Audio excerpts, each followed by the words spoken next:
Fiona Fenix, the incomparable community curator and counterpart to the initiative, who specializes as an artist, yoga instructor, movement dance, real estate, ancestral healing, and Black Renaissance.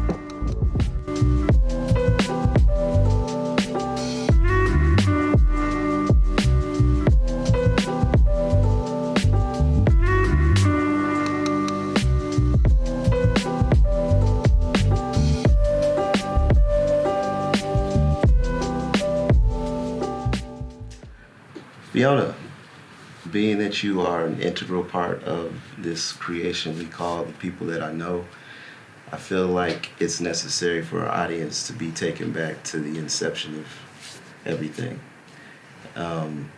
December 2021, I was writing down some intentions, and one of them was to have a podcast. I had no idea how to go about that. I had no equipment, nothing. But the power of intentions I believe in heavily, so I figured it'll happen somehow, some way. A couple weeks ago, I had a serendipitous encounter with a guy who had moved to Tucson with his girlfriend from Boston. And he was a freelance photographer, videographer, the whole nine. And we started to create some content together through my books. I want to say January, so that was 2022 at this point. And I met you a couple weeks after that through my good brother Kendall Foster. And needless to say, we've talked about this. When I met you, I was very much enamored and captivated by your energy. And when I left the studio, I realized everyone else echoed that same sentiment within the city, because you're very loved and you emanate love so naturally. A couple weeks after that, I told Sam about you and I said we need to do some content. Doubled back and he said he had an idea about Tucson. He was very much into the scene of the artists and creators that we have here, and he wanted to do a show of that nature. So I said, so I doubled back. The intentions are starting to work out. I gave him about 7 to 10 names to write down to go follow on Instagram. Your name was on there first, with the likes of Anthony Michaels, Adiva Nelson, Cash Lansky, Tommy Will, Tanya TV Creep, et cetera, et cetera. You and I did some content together. It came out fabulous. We started to cultivate our friendship, a very deep and close friendship. Sam popped up again. We started doing more content, but we kind of procrastinated with the show. We kind of lost touch with it. So one of our conversations in the wee hours of the morning or talking about whatever, what have you, we always go into different spaces. You mentioned a need for a collective within our city with artists and creatives. And from there, I just decided to spring into action from your nudge. And that's how you became our co-creator and curator. I reached out to those names that I had previously given Sam, and we filmed the pilot within 48 hours, and that was December 2022. And we shot our first interview maybe a couple weeks later. So it's been groovy. So we come back to you now, and we are grateful to have you as that position, like I said, integral part in our creation. So we thank you for that. And we'd like to get started with your name. I know you have an affinity for alliteration. So tell us how you arrived at Fiona Fenix. Well, first I'm just processing everything you just said before this. Yeah, it's awesome that we've arrived here so quickly. I remember all those conversations. So Well, Fiona Fenix was born essentially because it was at a time that I was coming out of my second marriage, and we hadn't officially gotten divorced, and we never did. So but I decided I wanted to claim myself and to have my own artist name. And I love Phoenix because Phoenix rises from the ashes, and plus just a fiery bird. Like, I love that. And so I decided to go by Phoenix, as I just kind of wanted to, at a time when I wanted to separate myself and be my own person, essentially. So, and the alliteration. So that's why it's with an F and not traditional PH, Phoenix. Yes, very much so. Everything is alliteration with you. And, I mean, obviously, those infinite conversations we've had, that's in importance with you. It has to align that way. Mm-hmm. So I've always thought that was fascinating as well. Talk about your expression through your art, and what it means to you and what kind of art you create. Well, what it means to me is a means of expressing myself, of things that information that I want to convey, and the best way for me to do that is through my art. I make digital collages. I've designed different pieces, like I have a handbag and a scrunchie remix, and so but mainly my inspiration comes from the photographs that I take of nature and just being outside, and that's where I get the patterns for the fabric that I create. Yes, yeah. And also photography, like you have a definite eye for things that are natural. I've seen we've been around each other, and you just click a picture, natural, mm-hmm. The candid moment. So I think that's part of your genius that really shines through in those moments. Thank you. Yeah, I love taking photos. It's beautiful to capture memories like that. Mm-hmm. Yeah, you definitely have a collection with you, a force that you carry that brings all of these people and the city and the community with you. So, and that goes back to, the love that you receive. Everybody sees you as like this, not only a curator, but a caretaker of what we all love and are involved in. So, I'm the mama around here. Yeah. I'll be trying to take care of everybody. Very steeped in the feminine. Because as we've talked about, I'll be wilding out in the masculine, and it took you to say, hey man, you're really deep in your masculine. So it calmed me and soothed me and put that balance in me. So appreciate that as well. You said that you enjoy teaching yoga and movement, getting fulfillment from the energy exchange through the private sessions you offer. Can you expound on that? Yeah, I just love to, I guess, help guide people through the process of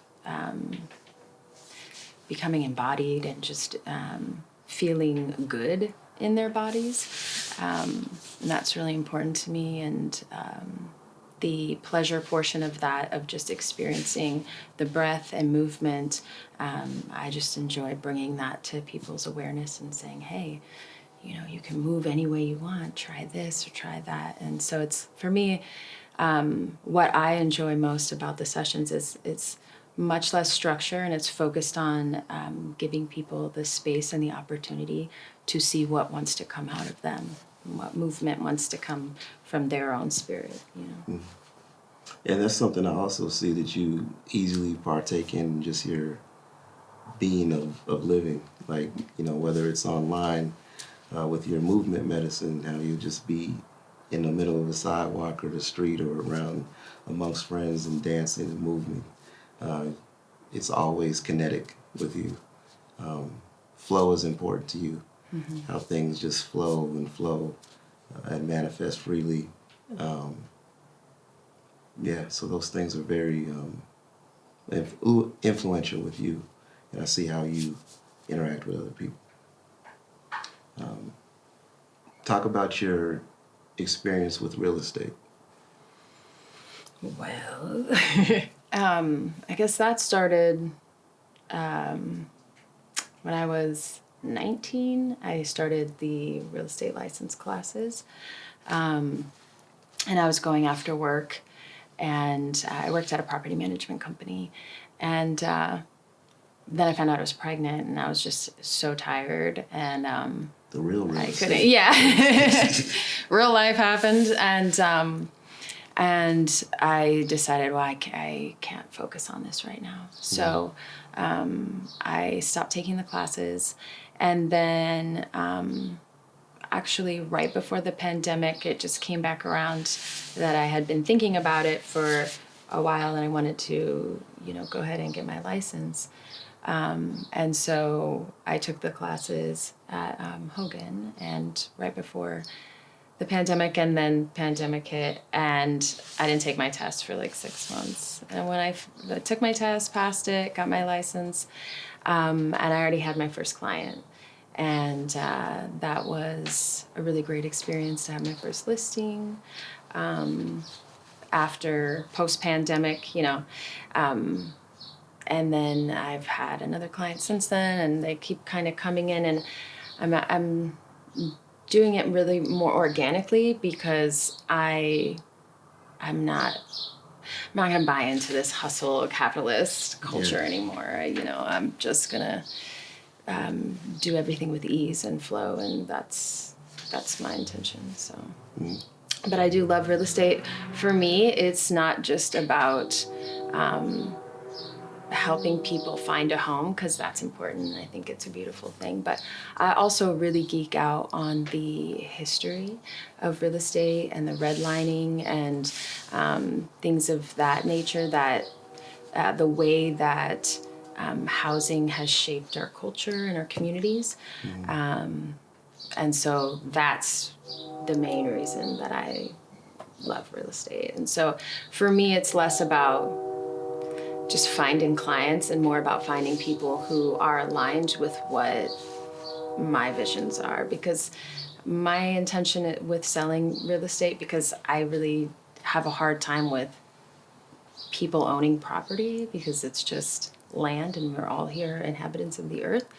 But at the same time, I do realize that's the structure of the system right now. And so in coming into alignment with that, it's like I really want to work with people who have the understanding that the work doesn't stop. So wherever you go on this planet, there is work to do.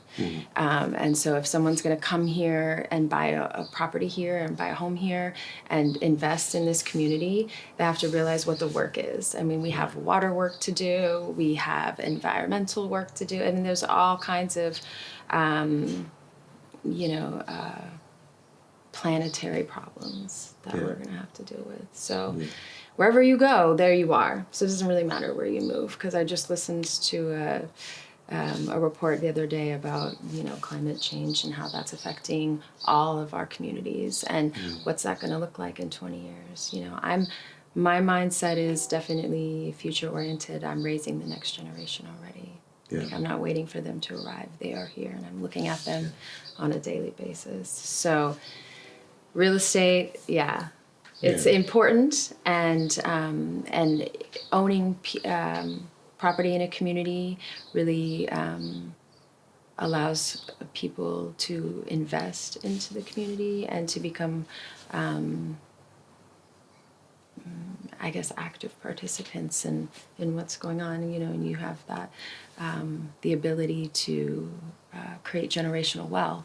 Absolutely.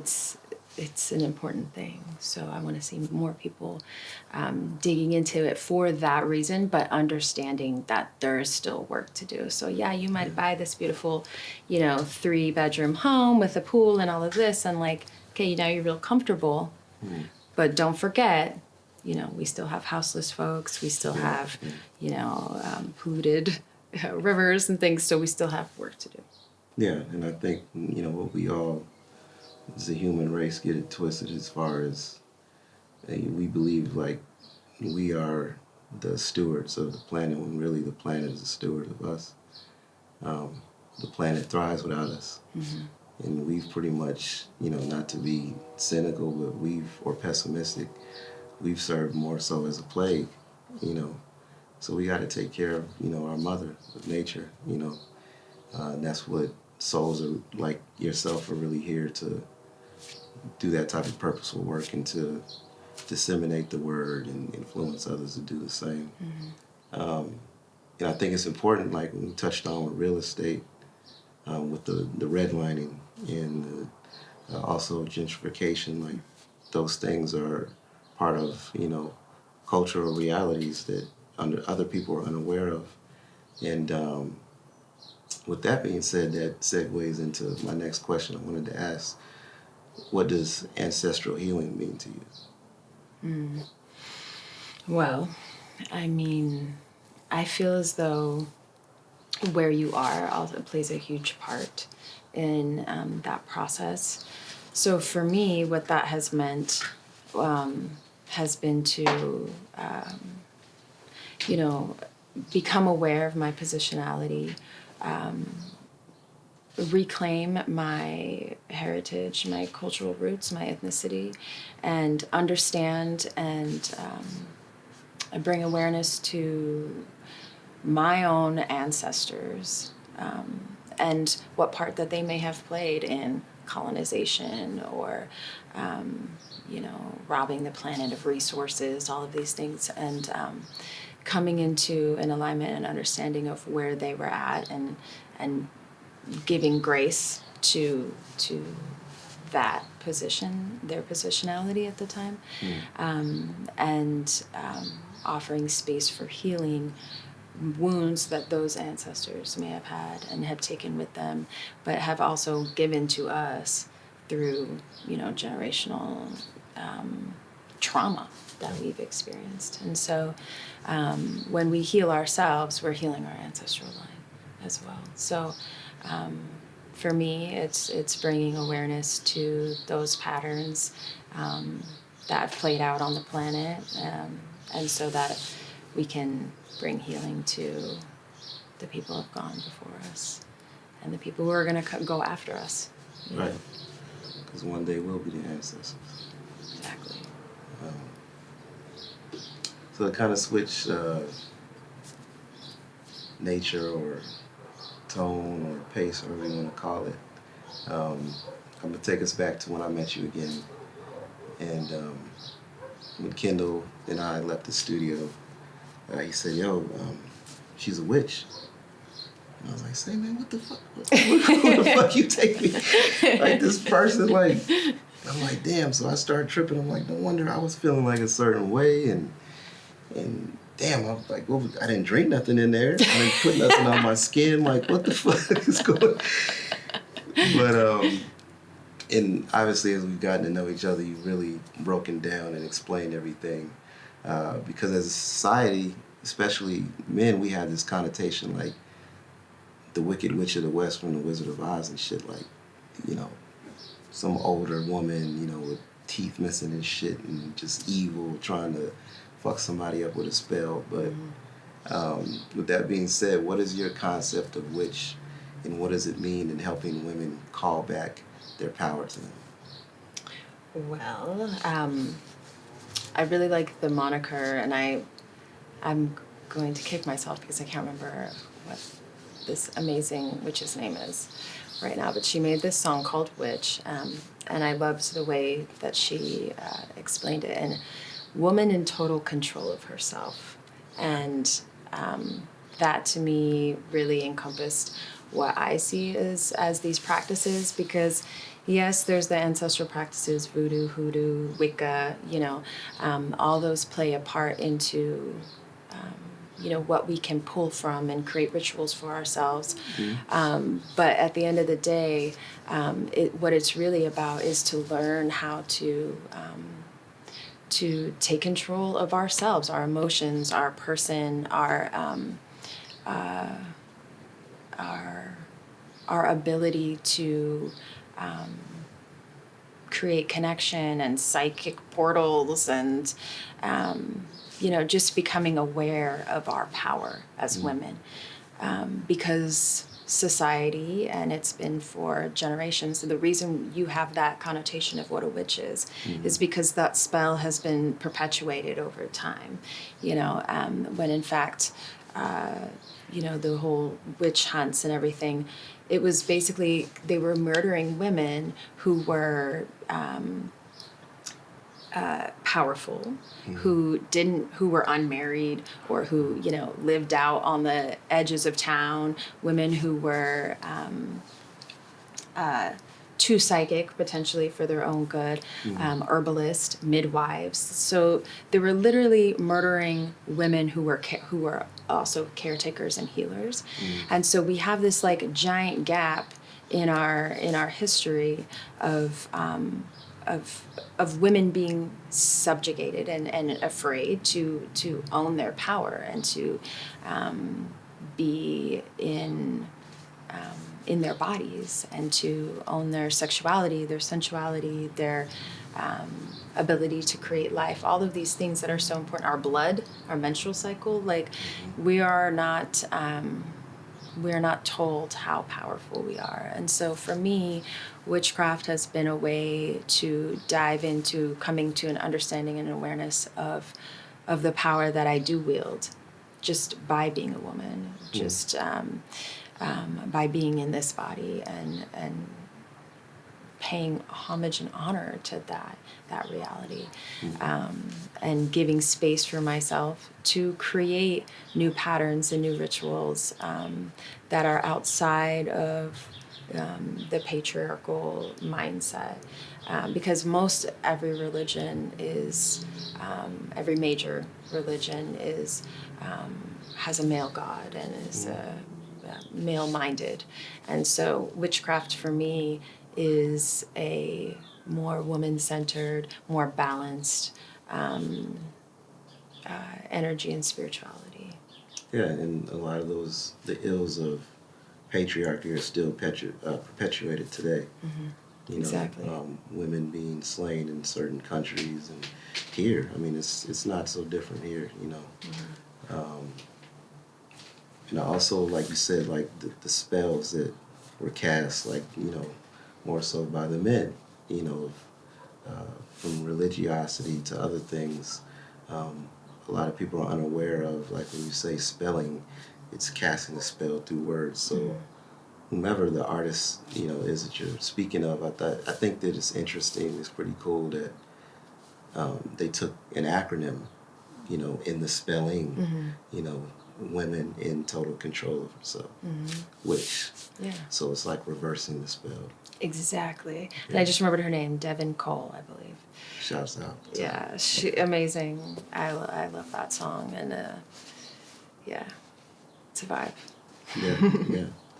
And how do you, have you seen other women be receptive to that, or do you find some women that are ardently opposed to it because they don't understand it as well?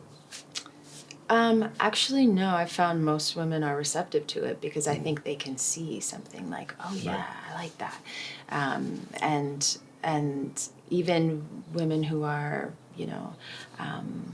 because any Christian would be appalled to witchcraft is like the worst thing that is imaginable per the Bible. So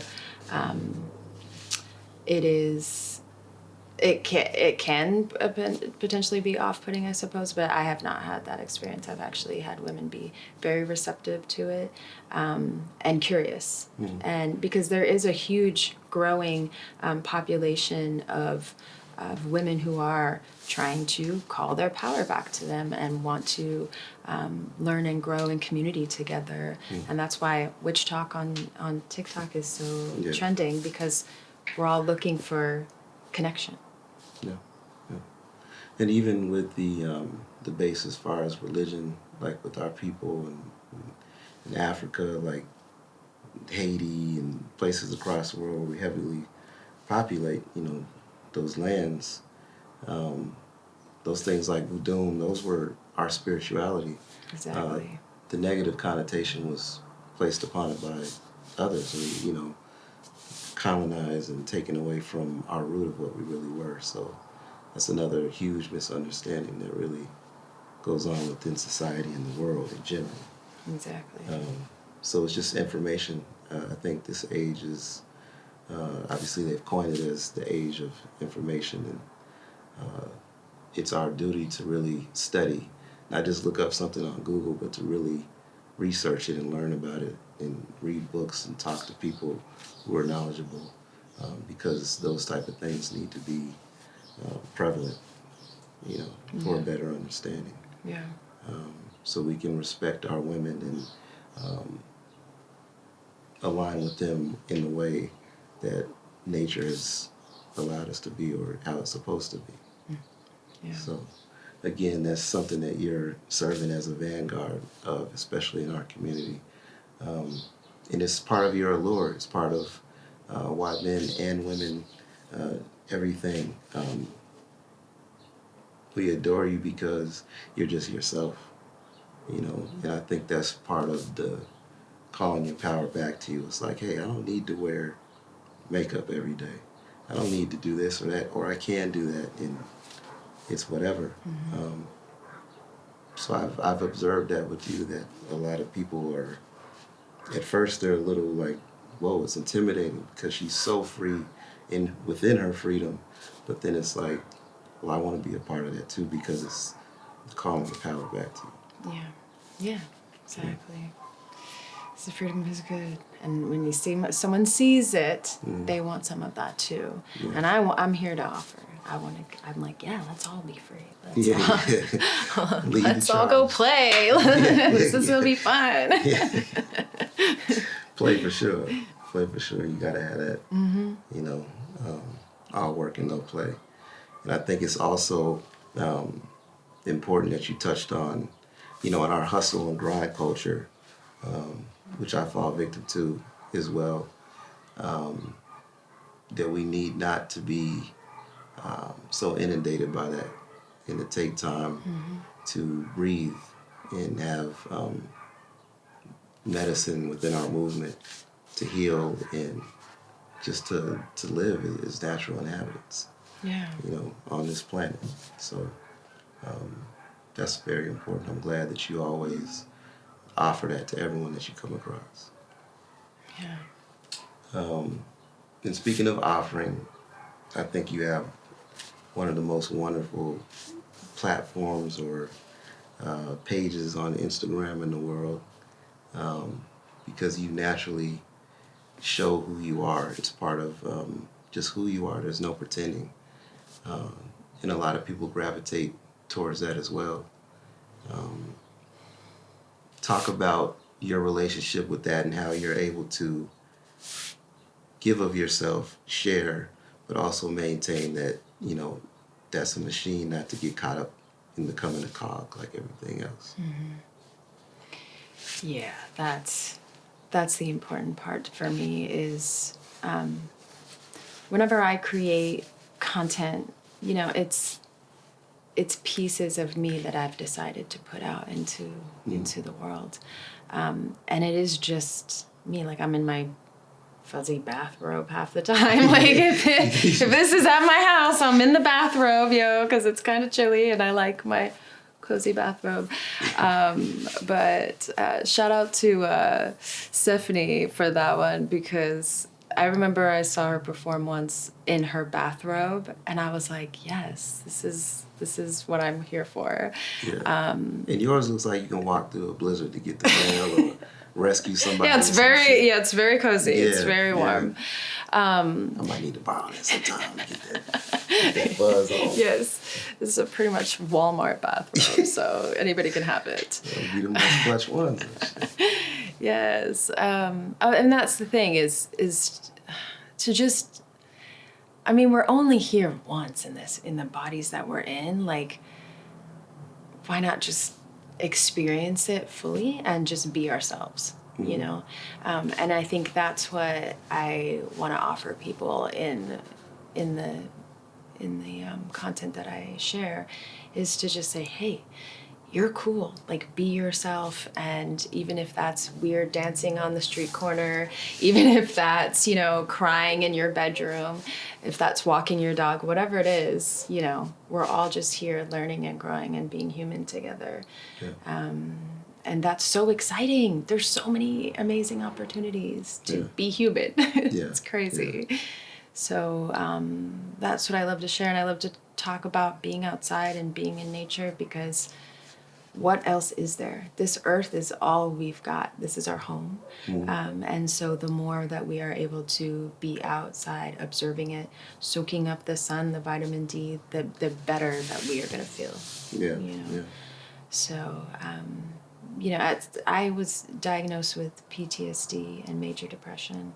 And so for me, that going outside and being in the sun, it's literal medicine. And so I just wanted to share with other people so that they know, like, they have an opportunity to be able to experience that. And then it does feel good, you know, reminding them that it feels good. Because I think we can get caught up in sitting in our office. I mean, I haven't always been this free. Like, I'm gonna tell y'all right now. I used to work in my little office and be inside all day long. So I know what it's like to do that life and to be there.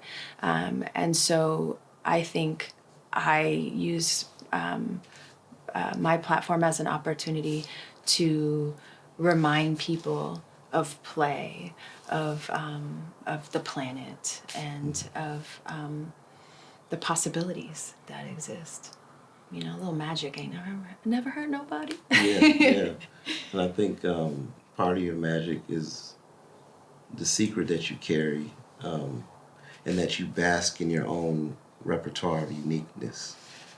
It's like, hey, I'm offering me. And this isn't a carbon copy. I'm not trying to be anyone else. This is just me. And I think that's where you're head and shoulders, not to get into like a competition or ego thing, but you distinguish yourself in that manner. And that's why people are about you, you know. And with that, as a grassroots merchant who does hand-to-hand transaction and pop-up events, how do you plan on transitioning into the online, like an entrepreneurial approach with access through a website and social media platforms? So how do you come through being Fiona to where not only our community loves you and has access to you, but the world does, because I feel like you have a lot of light to share and to cover the whole planet. Sounds big. Yeah. Well, church bells. Yeah. Impeccable time. Yeah. Let's see. Well, I'll be sharing my yoga classes online, and offering space for people to have these private sessions in the comfort of their own homes, and to be able to tune in, and also creating a community of like-minded individuals is really important to me, because like I said, the work is never ending. So creating that space and really being able to offer people a little, I don't want to say glimpse, but, you know, bringing them along on my journey to do the work that I do, you know, being a mother, my most important job, an artist, an activist, and real estate, you know, all the things that I do, I just want to be able to bring people along and say, hey, here's get a little inspiration, go outside, have a little reminder of their mother, essentially, of the earth. And so, and I'm a mom, so I'm gonna tell you how it is too. Yeah. No filter. Mm-hmm. Yeah. So how can we, in closing, the people, find you for the Fiona experience? Your social media, I know you have a website on the way. How can we find you? Well, yes, the website will be thewildwestwitch.com. TikTok, Wild West Witch, and Instagram will also be the Wild West Witch. So everything's going to come together. Yes. Because it was originally because currently it's Dusty Moon Studio, but in order to have some consistency for me as a human and and for everyone else to come to understand of what I'm doing, everything will be all one. Wild West Witch. Virgo. Yeah, the Virgo needs to get in alignment. Everything. Yeah. Yes. Nice. We are looking forward to it. We're excited about it. To reiterate for the millionth time, thank you for being who you are. You know what you mean to me. And everyone else, you are our cultivator, our curator, our co-creator, our mother. We love you. We want to see you continue to thrive. We're here for you always. And we want you to be the biggest thing, one of the biggest things on this planet, because you deserve it. So we shall continue on. You will remain an integral part of this show. So we're going to keep it moving. I appreciate you. Thank you. I All right. appreciate you.